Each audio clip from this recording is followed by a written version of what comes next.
It didn't take Jackson State long to get back on their feet. In just year two of the TC Taylor era, they're already back in the Celebration Bowl. Oh, yeah, it's Locked On HBCU. Play my music.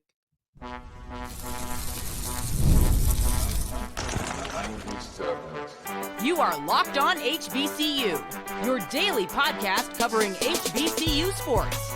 Part of the Locked On Podcast Network, your team every day.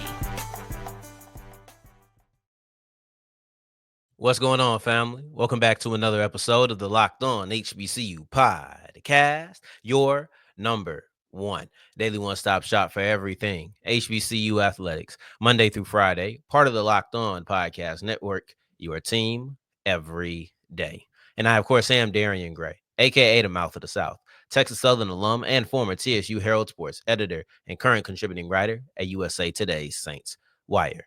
Thank you for going on this journey with me. Make a Locked On HBCU your first listen of the day, every day. And remember, just because the mic cuts off does not mean that the journey's over. Just means it's time to follow me on Twitter at South Exclusives. Starts with an S and ends with an S. Today's episode is brought to you by FanDuel. Go to FanDuel.com and make every moment more. When you get started at FanDuel.com, you'll get $150 back in bonus bets when you put down a winning $5 bet. We'll wrap up today's episode with a look at Willie Simmons, the former Florida A&M head coach and now Florida International head coach. We're going to break down why I believe he is the prototype for all HBCU coaches who want to go into the FBS level. In segment 2, Shaun Gibbs is the new North Carolina A&T head coach, and the only surprise about it is that it took less time than I thought that it would. And in segment 1, we kick it off with the biggest game of the weekend. That is Jackson State versus Southern, and it resulted in JSU winning yet again.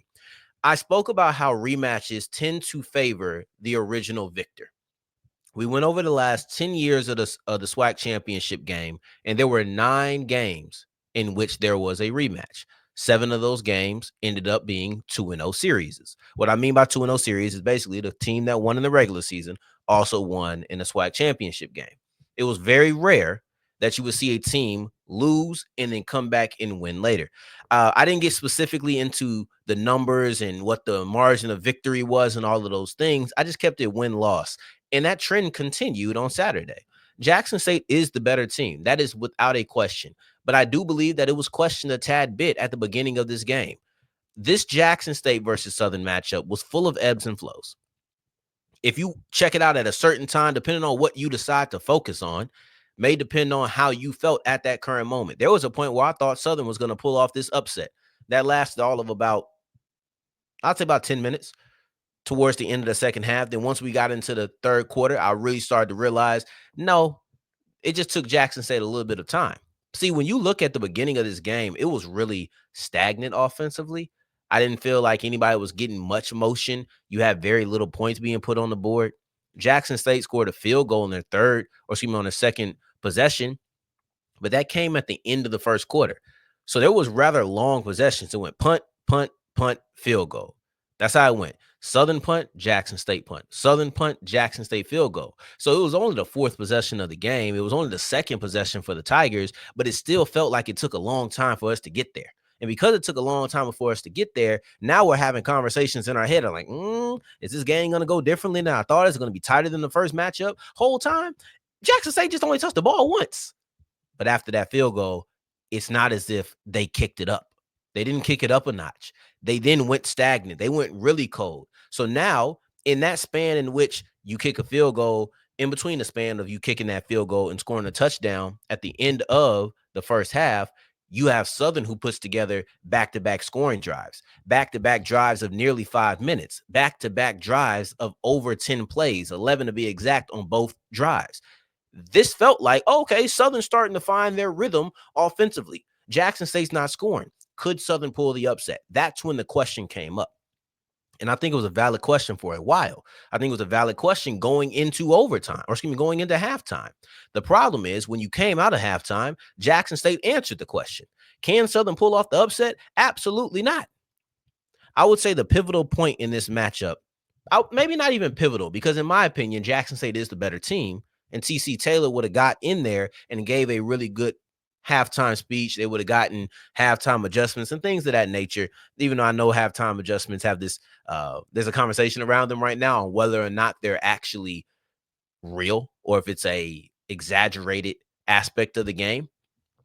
But I do think that they would have made some adjustments that would have led to them winning anyway. But so instead of saying pivotal, I'll just say the pivot point.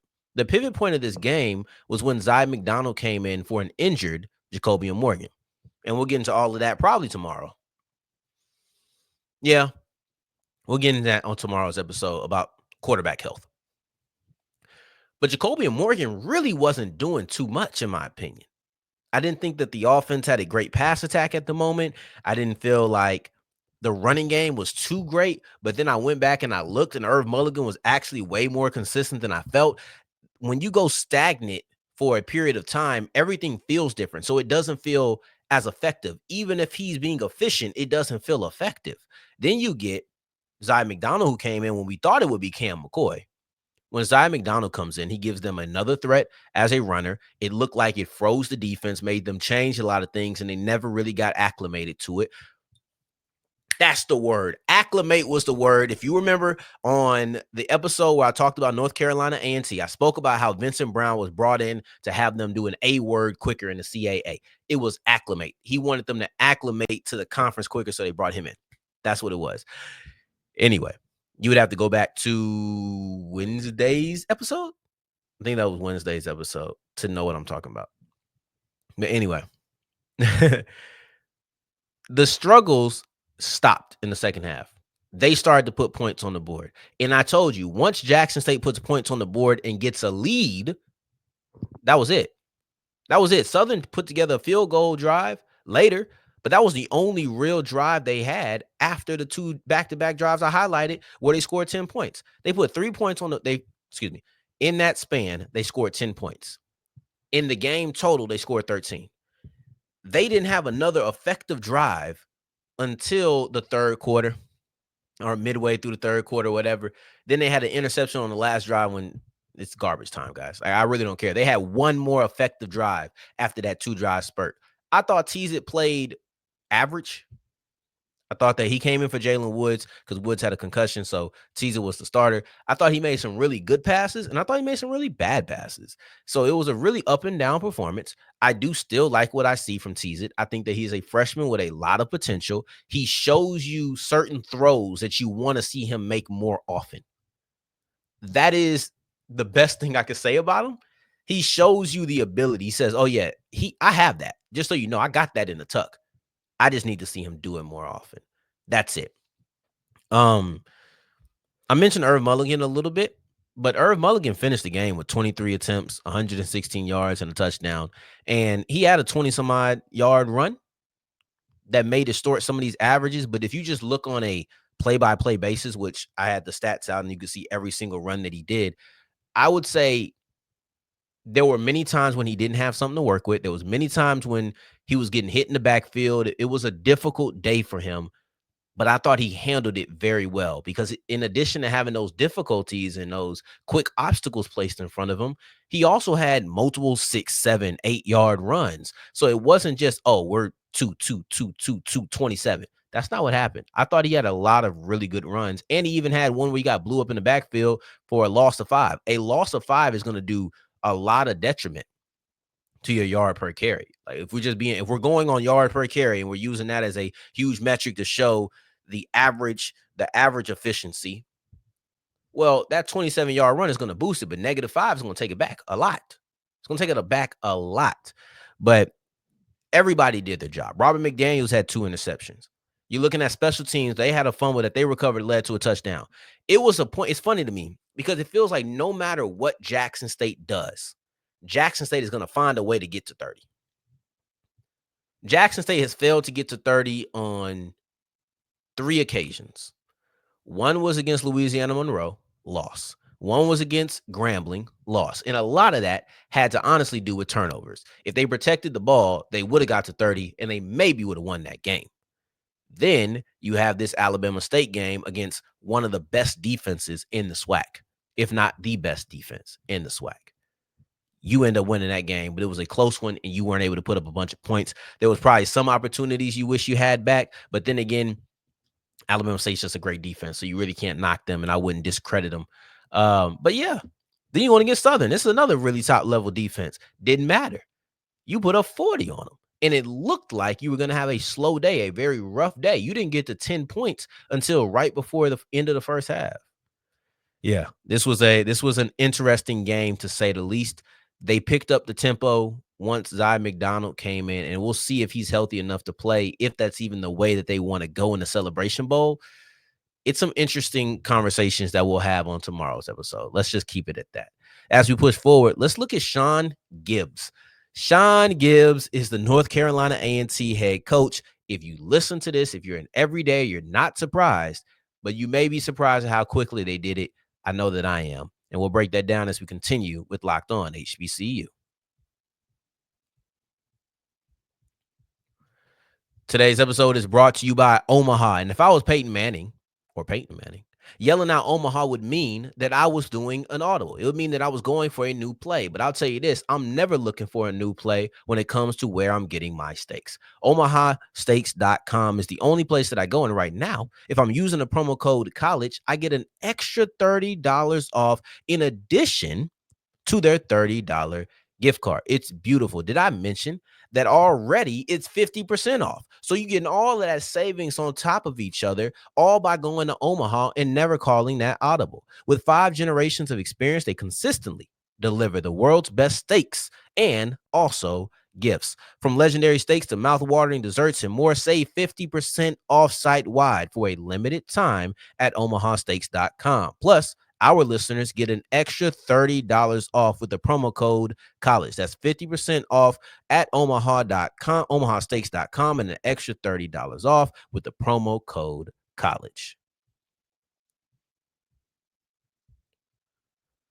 As we continue rolling on today's episode of Locked on HBCU, I appreciate you for making this your first listen of the day every day. For your second listen, check out Locked on College Football. Spencer McLaughlin is going to recap the college football playoff selection show. Was Alabama robbed by SMU?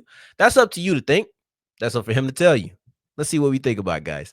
Anywho, the only surprise about Shaun Gibbs to North Carolina A&T is how quickly that it happened. I made a joke on Thursday's episode. On Thursday's episode, I made a joke that it didn't matter what happened. I wasn't deviating from our game of the week. And I was joking around because I didn't think anything would happen in between Wednesday night when I recorded and Thursday night when I recorded the game week show, or the game of the week show. But who am I to say? Lo and behold, you have Shaun Gibbs, the former Fort Valley State head coach, who is now the North Carolina A&T head coach. That name probably sounds familiar because literally on Wednesday, we talked about this is going to be the next head coach. There was never any question in my mind of who was going to be the next leader of the Aggies. There was never any question in my mind of, oh, well, what if Shaun Gibbs says no? What if North Carolina A&T doesn't want him? There was never any of that. So I'm not surprised that he is the head coach. This was expected. But what wasn't expected is for Vincent Brown to be fired on a Wednesday and then Shaun Gibbs to be hired on a Friday. That two days, that 48 hours, I didn't think that would happen at all. But then again, I'm happy about the speedy search. And it's not often that I say that. But the reason I'm happy about it is because what are we wasting time for? I know you want to be a coach on this level because you were in conversations with FAMU last year. And I said it before, I'll say it again. FAMU would have Shaun Gibbs as the coach if there was not an uproar about it. So that means that Gibbs has interest in coaching on the FCS level. Okay, you have familiarity with North Carolina A&T. Plus, you want to be the head coach or be a head coach on this level. We want you to be the head coach on this level. Why would anybody fight in this circumstance? Unless it's about the dollars. So I would have to assume that North Carolina A&T immediately came up with a respectable offer and not trying to play these money games. If we're not playing money games, why are we playing hard to get? I know you want to do this. I know I want to do this. We both want to do this. Let's go ahead and do it. What are we playing games for? I don't know. They don't know. They didn't do it. So I respect this. Everybody, here's the thing. I typically am for long, drawn-out searches. I want you to, not even drawn out. I'm typically for longer searches than 48 hours. That's not even asking for much. But that's because I want you to make sure you look at every single person. In this circumstance, I will provide an exception because campaigning from former players, stakeholders wanted them. At any point, did you hear anybody other than Shaun Gibbs ever thrown out there with North Carolina A&T? Players wanted him, former players wanted Shaun Gibbs. Stakeholders wanted Shaun Gibbs. I didn't hear anybody else mentioned or connected to North Carolina A&T other than Shaun Gibbs. Shaun Gibbs, although he's a head coach right now at Fort Valley State, then, or at that time, he was a head coach at Fort Valley State. We saw the conversations with an FCS school last year. Now he has connections here. The familiarity with A&T goes deep because not only was he a coach here for multiple years, the athletic director that was here at that time is still present. He is comfortable. Of course, he was going to take this job. I can't think of a reason that he wouldn't have taken the job. That's how I look at it, at least. And matter of fact, the AD and him actually started in the same year of 2011. But all in all, one thing I will say is that it represents that everybody's in alignment, top to bottom. There's no conversations, right? If you go and hire a coach within 48 hours who is not a part of your staff currently, everybody is in alignment. From the ADs to the stakeholders to the players, to boost, whatever. Whoever needs to make this decision, whoever is opinion holds any weight, they are all in alignment when it comes to hiring Shaun Gibbs. So I have to respect this. And you would wonder, why wasn't Shaun Gibbs hired earlier?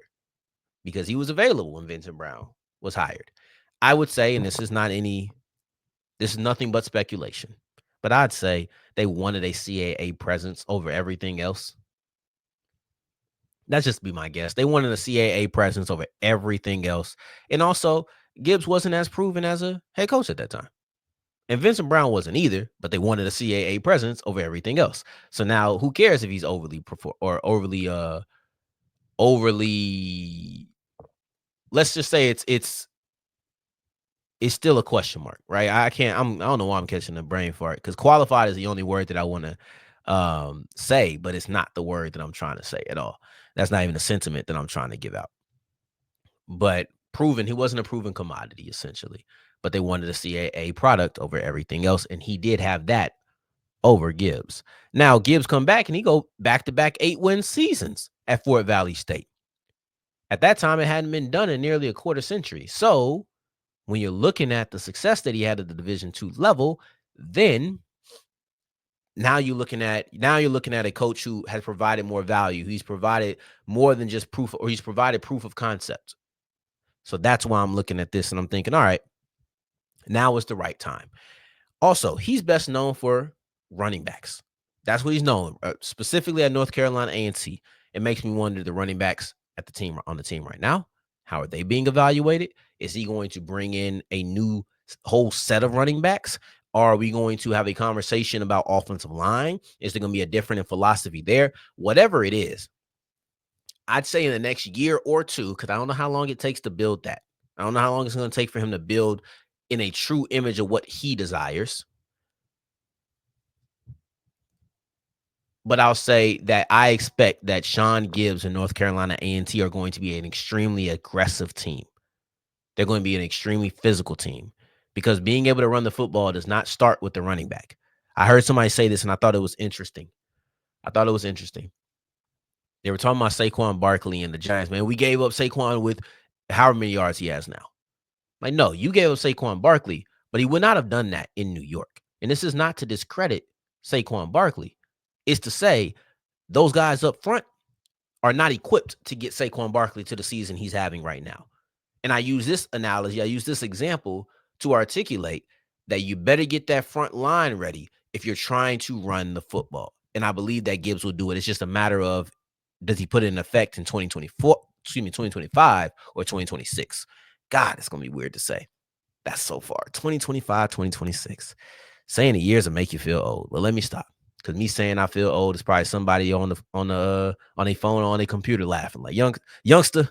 Anyway, let me push forward and look at Willie Simmons. He's returning to the state of Florida, but no, not for FAMU, instead for Florida International. And to me, Simmons is the prototype of how HBCU coaches can move if they have aspirations of coaching on a higher level. Let's look at that as we continue with Locked On HBCU. Today's episode is brought to you by FanDuel, and FanDuel is the official sports book of the Locked On Podcast Network. And when I'm looking at this, I'm saying football is back in effect. The Saints ain't really in effect. I can have fun anywhere without any personal connection. Maybe I knew that Justin Jefferson was going to have a big game against the Atlanta Falcons. I can't say I knew this about Jordan Addison, but if you did, you probably made some money. The beautiful thing is, if you're new to FanDuel and you're trying to make some money, then all you have to do is go to FanDuel.com to get started. Put down a $5 bet. If that bet wins, you get $150 back in bonus bets. It's simple. It's easy. It's not complicated at all. All you have to do is go to FanDuel.com. Football, basketball, soccer, hockey, baseball when it comes back. You have tennis, you have golf, you have everything that you could possibly ask for. You just have to go to FanDuel.com, put your money down on players or teams. Go to FanDuel.com and make every moment more. As wrapping up today's episode of Locked On HBCU, I appreciate you for making this your first listen of the day every day, making it all the way to segment 3, and I thank you 2 times for that. Thank you. Thank you. When I'm looking at Willie Simmons, I believe that he is the prototype for HBCU coaches who want to elevate to the FBS level. And I know this may be a little bit testy. This may be a little something that people don't really want to hear because it sounds uncomfortable. I think that the way that Deion Sanders and that whole media storm went down has led to some people having ill feelings about coaches who want to move forward. This didn't happen with Willie Simmons. So if it happens with a couple of other coaches and it happens the Willie Simmons way, I may adjust how I feel. But the way that I hear people talk about it, I'm never of the mind that a coach wants to only coach at an HBCU. Right? Like, I'm not even at the mind that they only want to coach on the college ranks. To me, every coach has a dream. Every coach has a dream, and that dream looks different for certain people. I, for example, could see Trey Oliver saying, I don't want to go anywhere else. And I think Trey Oliver is a really good coach. And I think that people could come knocking on Trey Oliver's door. I could see Oliver saying, no, I'm cool at Central. This is where I want to be. This is where I'm going to stay. I'm going to coach here for years and years and years and years. I could see that. Not everybody feels that way. I don't hold people to feeling that way, right? I don't expect them to feel that way because I understand that people have different dreams. For Willie Simmons, being a head coach on a higher level is his dream. I don't know if it stops at college. I would say this. I know it doesn't stop at Florida International, but that's where he's at. I can tell you that if he succeeds at Florida International, then Willie Simmons will be moving on to a bigger university on the Power 4 level. I expect that. But to me, Simmons is the prototype. We talk about you better come in and dominate your section. You better dominate your conference or however you want to phrase it, right? He did that. He came on the HBCU ranks. He was extremely successful. And then he goes to Duke and he becomes their running backs coach. I'm not going to sit here and act like I know everything about Duke's running backs, but I do believe that adding that little Power 4 experience was a little parsley. It wasn't even parsley. No, it was a little cayenne, right? Like that added a little something to his resume for a lot of people. We may not like it, but that happened. He showed head coaching ability. He showed Power 4 experience. He has it all. To me, if you want to go be a head coach at a higher level, Willie Simmons has shown you the blueprint to doing it. That's how I feel about it. You come in, you succeed. He's done everything right from social media, right? He has a great social media presence. He has shown you what a head coach should look like in today's day and age. Then he goes and says, I'm going to go to Duke. I'm going to get this experience. I'm going to have those connections. And it's about it's about who you know, not what you know, right? If I were a coach, this is exactly how I would do it. This is exactly how I would do it. Clearly, to me, clearly, Willie Simmons' conversations when he was in these head coaching circles while he was at FAMU, because if I'm not mistaken, I think he did interview for at least one, maybe two of these type of jobs. They probably did not think that it was enough. We know how we know how the HBCU is treated, but he probably didn't think it was enough. So he said, okay, cool, I'm going to go to Duke. Did I think it was going to happen right away? No. I thought he was going to have to stay at Duke for 2 seasons, maybe even 3, before he got the head coaching job that he deserved. I'm just happy he got it right away. He didn't have to go be an offensive coordinator anywhere.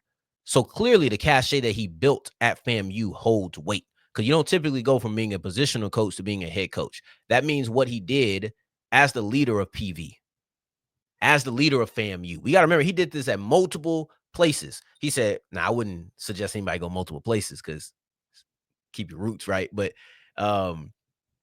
he went to PV, succeeded. He went to FAMU, succeeded. He went to Duke, got that experience, and now he's on the FIU. If you ask me, and I love Willie Simmons because he don't turn his back on HBCUs. He left. He went to go coach somewhere else, but he didn't leave.